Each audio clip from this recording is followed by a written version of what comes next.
Hello everyone, my name is Naman Goyal and today we are going to learn chapter 7 of class 9th triangles। देखो ये topic इस chapter का आखिरी topic है। आज हम इस चैप्टर को खत्म कर रहे होंगे। ठीक है, टॉपिक क्या है? इनइक्वलिटीज इन अ ट्राइंगल, है ना। देखो ट्राइंगल में अब इनइक्वलिटीज की कैसे अपन बातचीत करते हैं। देखो यहाँ पे हमारे पास तीन थ्योरम है जिसको अपन को प्रूव बिल्कुल नहीं करना है, क्योंकि प्रूव करने की जरूरत नहीं, कोई भी नहीं पूछेगा आपसे पेपर में कहीं पे भी कि इसको प्रूव करो। ठीक है, क्वेश्चन कैसे आते हैं, एक आध क्वेश्चन अपन वैसे कर लेंगे। ठीक है, तो पहले अपन उन थ्योरमों को पढ़ते हैं कि what is theorems.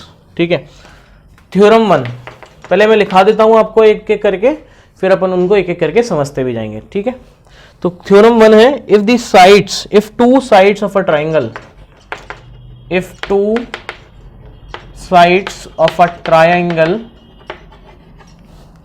are unequal, the angle opposite to the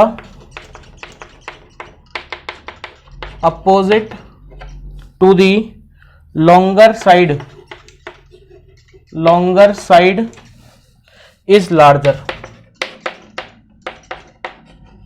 देखो जैसे मान लो कोई एक ट्राइंगल है हमारे पास, if two side of a triangle are unequal. जैसे हमारे पास मान लो फॉर एग्जांपल ये एक ट्राइंगल है ABC, दो साइड है अनइक्वल है। ठीक है, the angle opposite to the longer side is larger. मतलब जैसे फॉर एग्जांपल हमने मान लिया कि ये जो साइड है BC वो सबसे बड़ी साइड है इन तीनों साइड में से, तो B के सामने जो एंगल होगा वो भी सबसे तीनों में से सबसे बड़ा एंगल होगा। मैंने क्या बोला कि अगर कोई भी दो साइड इसमें अनइक्वल है और फॉर एग्जांपल BC जो है वो लार्जर साइड है, इन तीनों में सबसे बड़ी साइड है, तो BC के सामने वाला ये जो एंगल होगा वो सबसे बड़ा होगा। पहली थ्योरम ये। ठीक है, तो ये अपने को समझ में आ चुकी है। ठीक है, अब दूसरा लगते हैं। दूसरा इसका उल्टा है कि सबसे बड़े एंगल के सामने वाली साइड सबसे बड़ी होगी। देखो इसमें क्या था कि सबसे बड़ी साइड के सामने वाला एंगल जो होगा वो सबसे बड़ा होगा। थ्योरम सेकंड में देखो क्या होने वाला है, इन एनी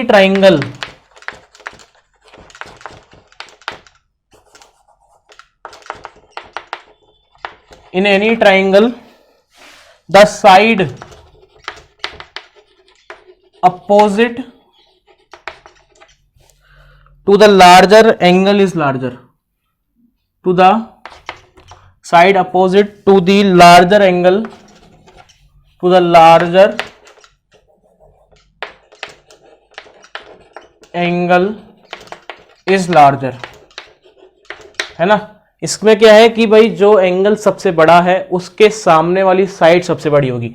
जैसे कि फॉर एग्जांपल ये हमारे पास ट्राइंगल है, ये एंगल मान लो सबसे बड़ा एंगल है इन तीनों में से, तो इसके सामने वाली जो साइड है वो इन तीनों साइड से क्या होगी, सबसे बड़ी होगी। ये हमें याद रखना है, कर लेंगे, कोई दिक्कत वाली बात नहीं है।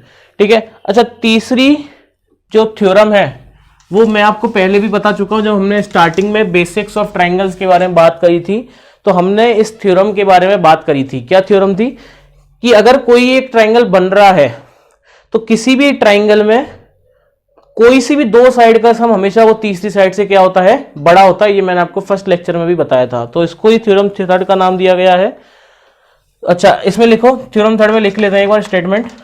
ठीक है, the sum of any two side of a triangle is always greater than the third side. क्या बोला मैंने? The sum of any two sides of a triangle is always greater than the third side। जो सम है वो third side से क्या होगा, हमेशा बड़ा होगा। ये चीज मैंने आपको फर्स्ट लेक्चर में जब अपन इंट्रोडक्शन की बात कर रहे थे तब बताया भी था और लिखाया भी था। एक और बार लिखा देते हैं। देखो फॉर एग्जांपल ये हमें एक ट्राइंगल दिया हुआ है ABC, तो इसके अकॉर्डिंग कोई सी भी दो साइड का सम ले लो, वो तीसरी से हमेशा बड़ा आना चाहिए। तो फॉर एग्जांपल हमने फर्स्ट ले लिया AB plus AC is greater than BC होगा, सेकंड कंडीशन क्या होगी, A B plus B C greater than A C होगा। तीसरी कंडीशन क्या होगी, B C plus A C greater than A B. ये तीनों होना जरूरी है। ऐसा नहीं होना चाहिए कि सर ये दोनों हो गए और ये तीसरा नहीं हो रहा है तो भी सही है क्या, नहीं तो भी सही नहीं है ना, तीनों होंगे तभी ऐसा हो सकता है, अदरवाइज ऐसा नहीं हो सकता। ठीक है, तो पहली प्रॉपर्टी क्या थी, पहली थ्योरम क्या थी कि अगर किसी भी एक ट्राइंगल में दो साइड अनइक्वल है तो जो सबसे बड़ी साइड है उन तीनों ट्राइंगल, एक ट्राइंगल में तीन साइड होती हैं, तो इन तीनों साइडों में जो सबसे बड़ी साइड है उसके सामने वाला जो एंगल है वो सबसे क्या होगा, बड़ा होगा।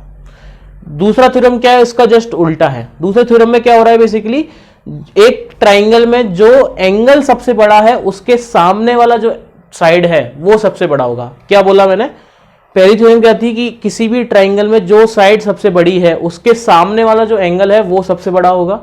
दूसरी थ्योरम में क्या है, किसी भी एक ट्राइंगल में जो एंगल सबसे बड़ा है उसके सामने वाली साइड सबसे बड़ी होगी। तीसरी में क्या है कि अगर आप चाहते हो कि तीन साइडों से मिलकर एक ट्राइंगल बने तो क्या होना चाहिए, किन्हीं भी दो साइड का सम हमेशा तीसरी साइड से क्या होगा, ज्यादा होगा। इट इज क्लियर, क्लियर है।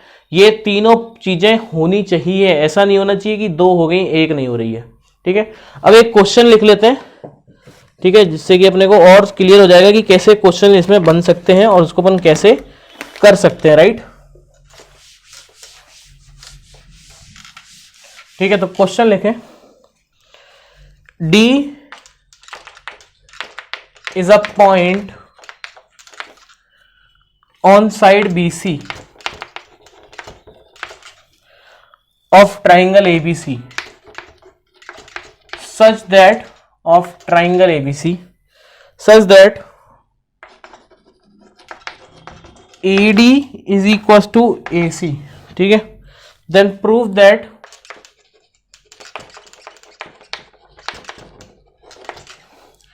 AB is greater than AD। ठीक है, ये हमें प्रूव करना है ना। देखो कैसे होगा, हमें एक ट्राइंगल दिया हुआ है ABC। ठीक है, क्या बोल रखा है इसने कि D is a point on BC, D एक पॉइंट है BC पे, इसको ज्वाइन किया तो सच दैट क्या दिया हुआ है, AD is equal to AC दिया हुआ है इसने। AD किसके बराबर है, AC के बराबर है। अब हमें यह प्रूफ करना है कि AB जो साइड होगी वो AD से बड़ी होगी। ठीक है, ये हमें प्रूफ करना है। देखो अगर AD AC के बराबर है तो ये वाला एंगल भी इससे के बराबर होगा। प्रॉपर्टीज ऑफ आइसोसेलेस ट्राइंगल अभी हमने पिछले लेक्चर में पढ़ा, पिछले से पिछले लेक्चर में हमने पढ़ा था। तो हम यहां से क्या बोल सकते हैं कि angle ADC is equal to angle ACD बोल सकते हैं। Now angle ADC is what, exterior of triangle ABD। देखो ACD जो है, ADC जो है वो एक्सटीरियर एंगल है ABD का, तो एक्सटीरियर एंगल इन दोनों के सम के बराबर होता है, इन दोनों के सम के क्या होता है, बराबर होता है। तो इस वाले से तो बड़ा होगा ही होगा। अरे ये वाला जो एंगल है वो इस वाले और इस वाले के सम के बराबर होता है, तो अकेले इससे तो बड़ा ही होगा। तो अपन क्या बोल सकते हैं, angle ADC is exterior of triangle ABD। तो देयरफॉर हम क्या बोल सकते हैं कि angle ADC is greater then ABD होगा। Angle ADC is greater than angle ABD होगा कि नहीं होगा, होगा। अब देखो ADC ACD के बराबर है, तो अगर ADC ABD से बड़ा है तो क्या ACD भी ABD से बड़ा होगा कि नहीं होगा। तो angle ACD sorry not ACD is greater than angle ACD क्या होगा, बड़ा होगा किससे, एंगल AB। देखो D तक ले जाओ या C तक ले जाओ एक ही बात है ना। तो हम क्या बोल रहे हैं कि एंगल ACB, अब इसको D तक ना लेके CB तक ले आया मैं, is greater than angle ABC। मतलब ये वाला एंगल इससे बड़ा है तो इसके सामने वाली साइड, इसके सामने वाली साइड से बड़ी होगी कि नहीं होगी, बोलो। ये वाला जो एंगल है वो इस इन ट्राइंगल ABC बात कर रहे हैं अपन, इन ट्राइंगल ABC हम क्या बात कर रहे हैं, in triangle ABC angle C is greater than angle B। तो एंगल सी के क्या सामने है, ए बी सामने है, तो angle C is greater than angle B है, तो सी के सामने क्या है, A B is greater than what, A C, और ए सी जो है वो ए डी के बराबर है। तो हम यहां से क्या बोल सकते हैं कि A B is greater than A D, hence proved हो गया ना मामला। ठीक है, ये फिनिश हो चुका है। ठीक है, तो ये हमने प्रूफ कर लिया है। इसी के साथ ये टॉपिक फिनिश हो चुका है, ये चैप्टर फिनिश हो चुका है। इस चैप्टर से रिलेटेड जितनी भी एक्सरसाइज है, 7 चैप्टर से रिलेटेड जितनी भी एक्सरसाइज है, सारी एक्सरसाइज आप कर सकते हैं। नेक्स्ट लेक्चर में अपन स्टार्ट कर रहे होंगे 8th चैप्टर। ठीक है, ठीक है, तो आज हमने क्या पढ़ा, inequalities in a triangle, which is important and which is very simple, they are only 3 theorems. Okay, so कर लेंगे अपन, हमने क्वेश्चन भी देख लिया कैसे हो सकता है। तो जब तक के लिए पढ़ते रहे, मिलते हैं नेक्स्ट लेक्चर में, और नेक्स्ट लेक्चर में अपन स्टार्ट करेंगे क्लास 9 का 8th चैप्टर। ठीक है, तो thank you so much, see you in next lecture.